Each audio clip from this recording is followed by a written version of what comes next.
Aussi, une autre chose qui amène l'adultère dans le couple, c'est le refus prolongé de se donner à l'autre. J'ai rencontré un serviteur de Dieu, sa femme dormait en culotte jean avec collant, ceinture. Aujourd'hui, ils ont divorcé. Pour qu'il puisse connaître sa femme, il devait presque la violer. Presque la violer. Il pouvait faire une année sans connaître sa femme. Parce que des fois, dans les couples, les couples se plaisent à jouer à ce jeu, à ne pas se donner à l'autre. Ça fait 6 mois, je l'ai puni, 6 mois, je l'ai puni, 9 mois, je l'ai puni une fois. Toi, tu mets la punition, quelqu'un va lever la punition. Quand tu punis ton mari comme ça, tu lui enlèves la masculinité. Elle est là. C'est comme si tu dis à tes enfants, vous n'allez plus manger dans cette maison. Quand ils vont à l'école, la bouche est partie. Ils vont manger à l'école. Et des gens qui jouent à ça. C'est charnel que d'amener toujours tout problème à dire « je ne veux plus être avec toi ».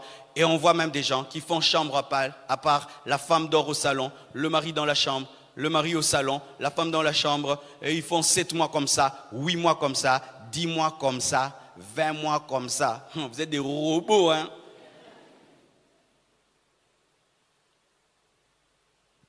Une longue séparation aussi, un long voyage, le mari voyage 2 ans, 3 ans, il laisse la femme toute seule. On ne sait pas ce qu'il fait là-bas et ce que la femme fait ici. Beaucoup des adultères ont eu lieu pendant des très longs voyages, très longs. Et béni soit Dieu, en Afrique quand même, les femmes attendent longtemps. Mais ailleurs, quand tu fais 1 année, 2 ans, et quand tu rentres, tu trouves quelqu'un d'autre. Hein? Tu trouves quelqu'un d'autre. C'est pourquoi je donne ce conseil aux frères et sœurs lorsque vous voulez vous marier. Quand tu veux épouser quelqu'un qui est à l'étranger, vous devez mettre en compte l'improbabilité d'avoir le visa quand vous voulez. Alors nous voyons des jeunes qui s'engagent et qui pensent que lorsqu'ils vont décider, ils vont aller en Europe et puis tu vas pendant 5 ans, on te prive le visa alors que tu t'es marié coutumièrement, tu t'es marié civilement et même religieusement, l'autre est parti et toi tu es resté, tu es marié, c'est vrai, en photo, en anneau.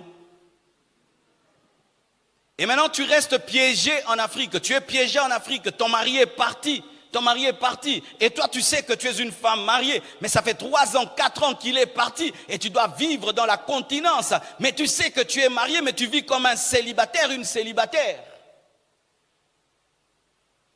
Avant de dire oui à un homme, oui à une femme, tenez compte de la capacité de vivre ensemble. Alléluia. C'est chose, je t'épouse et puis je m'en vais. Et je te suivrai quand Dieu bénira, quand Dieu ouvrira. Il peut ouvrir dans 20 ans. Namwana kola. Alléluia. Alléluia.